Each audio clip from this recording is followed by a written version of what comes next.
Next up, we have Diana Edelman. So, Diana, we're going to pass it over to you. Hi, I'm Diana. The first time I met Laura, she was still in high school. I'm pretty sure I was towards the end of my high school. And when her and Trey got together, Trey was one of my closest friends high school on, and she became one of my best friends. I keep going back over our 20-year friendship, and it's really hard to fathom that I'm never going to have more memories with her. She was such a part of my growing up, of my late teens, of my 20s. When I moved to Vegas, when I moved to Atlanta, she was always there for me. She was the person who, when I cried, would hold my hand and hug me and tell me she loved me.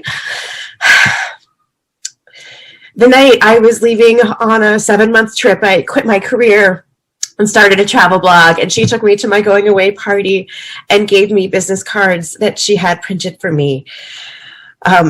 She would always leave me voicemails that started with her, and maybe she's left you some of the same, where she would say, "Hey, chickadee," and then go into her messages. Over the years, as we got older, we grew apart. Travel, the distance was really hard. I ended up living far away in Thailand, where the time difference was between 12 and I think 13 hours, depending. And, we lost touch in the sense that when I wasn't with her, we didn't speak, but when we were together, we would pick up. And it was like no time had ever passed between us. Laura was impossibly kind, generous. She would move mountains to help everybody. And this is the theme I've seen. She loved everybody so, so much.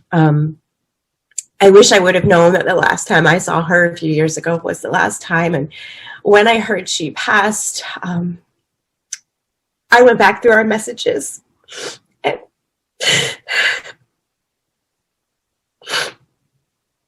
the last messages we had was just telling each other how much we loved each other, and that no matter what, we'd be there for each other, and that even if times were hard, we were in each other's thoughts. And that was a few years ago, and I wish we would have talked since then.